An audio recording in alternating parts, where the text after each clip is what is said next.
N'essayez pas d'apprendre à calculer plus vite, parce que les ordinateurs peuvent calculer bien plus vite que vous. Essayez plutôt d'être créatif.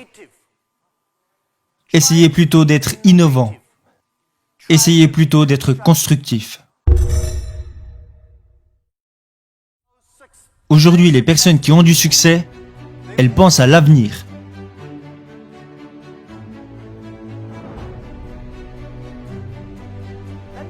Laissez-moi vous dire que le futur réserve des opportunités pour chacun d'entre nous. Et encore plus pour les jeunes, parce que vous n'avez rien à perdre. C'est ce que je me suis dit il y a 18 ans. Il y a 18 ans, je n'avais pas d'argent, alors je ne pouvais pas perdre d'argent.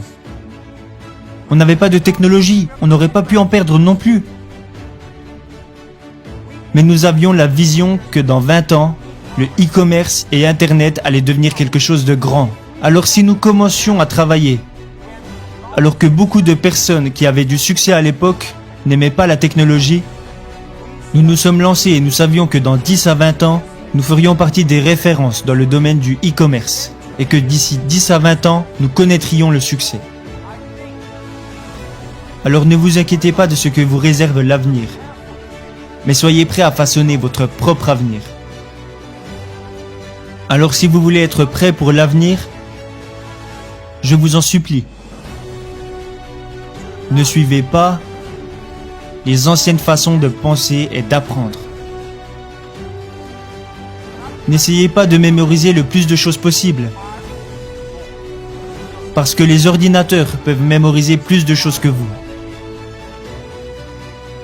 N'essayez pas d'apprendre à calculer plus vite, parce que les ordinateurs peuvent calculer bien plus vite que vous. Essayez plutôt d'être créatif. Essayez plutôt d'être innovant.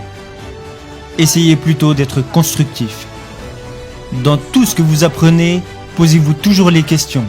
Est-ce que ces choses vont me permettre de devenir plus créatif? Est-ce que ces choses vont me permettre de devenir plus innovant? Est-ce que cette chose va me permettre de devenir plus constructif? Si la réponse est oui, faites-le.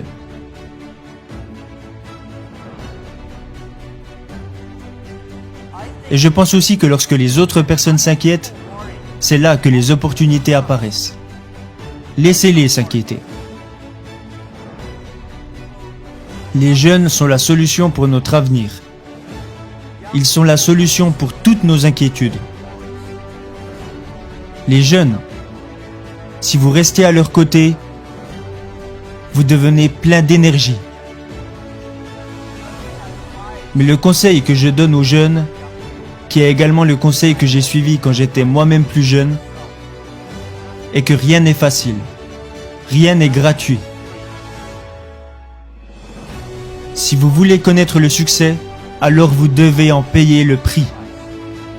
De l'entreprise que nous avons créée il y a 18 ans, à la taille que nous avons aujourd'hui, ok, nous avons eu de la chance, mais nous avons surtout travaillé bien plus dur que la plupart des personnes. Nous ne nous sommes jamais endormis quand la nuit tombait. J'ai passé l'année dernière plus de 860 heures en avion, dans les nuages. Je travaille dur. Nos équipes travaillent très dur.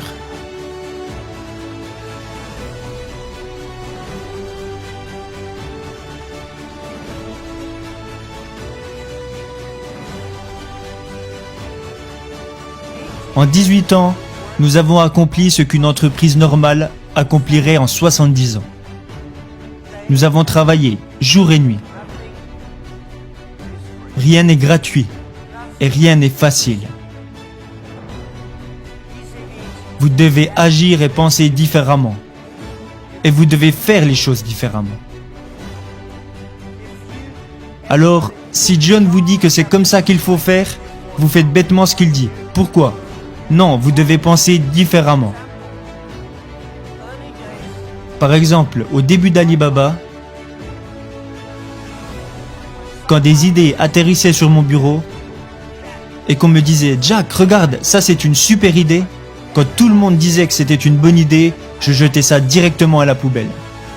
Parce que si tout le monde y a pensé, c'est que ce n'est pas si bien. En revanche, quand on me disait « ça va pas être facile du tout », Moi, je suis très intéressé par les choses difficiles. Alors je prenais le bout de papier et je me disais, ok, comment pouvons-nous y arriver de façon différente? Vous devez être unique et être différent. Et pour finir, et ça c'est un conseil personnel que j'aimerais vous donner, aujourd'hui est très dur, demain sera encore plus dur, mais après-demain sera magnifique. Le problème, c'est que la plupart des gens mourront demain soir. Vous devez travailler très dur. Chaque journée difficile, chaque frustration, chaque problème que vous rencontrez doit être considéré comme un entraînement.